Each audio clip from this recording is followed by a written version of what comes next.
आज मैं आपको क्लिनिकली सीबीसी देखना सिखाता हूँ। सीबीसी में हम मेनली 3 चीजें देखते हैं, एचबी, डब्ल्यूबीसी और प्लेटलेट्स।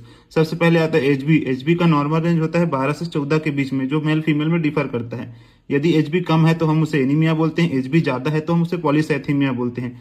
यदि एचबी कम है, एनीमिया की कंडीशन है, तो हम उसके बाद देखेंगे एमसीबी यानी मीन्स कॉर्पस्कुलम वॉल्यूम, जो उसका आरबीसी का साइज बताता है, जो 80 से 100 के बीच में होता है। यदि एमसीवी कम है तो हम उसे माइक्रोसाइटिक एनीमिया के साइड देखेंगे, जैसे आयरन डेफिशिएंसी एनीमिया और थैलेसीमिया। यदि एमसीवी 80 से 100 के बीच में है तो वह नॉर्मोसाइटिक एनीमिया है, जो एक्यूट ब्लड लॉस या सीकेडी की केस में हो सकती है। उसके बाद यदि एमसी ज्यादा है तो हम उसे मैक्रोसाइटिक एनीमिया बोलते हैं, जो विटामिन बी 12 या फोलेट डेफिशिएंसी या अल्कोहलिक की कंडीशन में देखने को मिलता है। यदि यदि एचबी का रेंज ज्यादा है तो उसे हम पॉलीसाइथेमिया बोलते हैं। जैसे ही हम पॉलीसाइथेमिया देखें तो हम उसका ईपीओ चेक करें। ईपीओ मीन्स इरिथ्रोपोइटिन, जो एक हार्मोन है जो रिस्पॉन्सिबल होता है प्रोडक्शन ऑफ आरबीसी को बोन मैरो से। यदि ईपीओ ज्यादा है तो मेनली कॉज हो सकता है सेकेंडरी कॉज, जैसे हाइपोक्सिया या ट्यूमर के केस में। यदि ईपीओ कम है तो उसका प्राइमरी कॉज हो सकता है, जैसे पॉलीसाइथेमिया वगैरह, जो एक रेयर ब्लड कैंसर डिसऑर्डर है। दूसरा आता है डब्ल्यूबीसी। डब्ल्यूबीसी यानी टोटल ल्यूकोसाइट काउंट, जिसका रेंज होता है 4000 से 11000 के बीच में।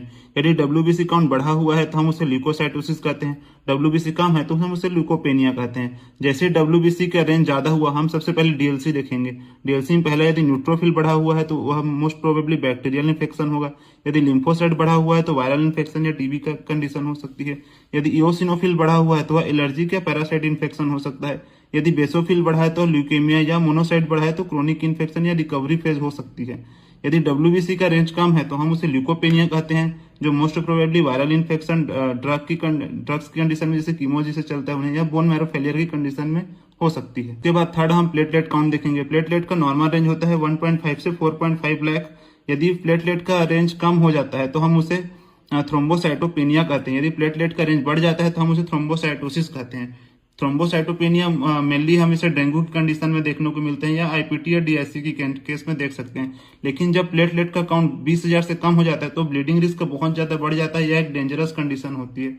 यदि प्लेटलेट का काउंट बढ़ जाता है तो हम उसे थ्रोम्बोसाइटोसिस कहते हैं, जो इन्फ्लामेशन या आयरन डेफिशिएंसी एनीमिया में देखने को मिलता है।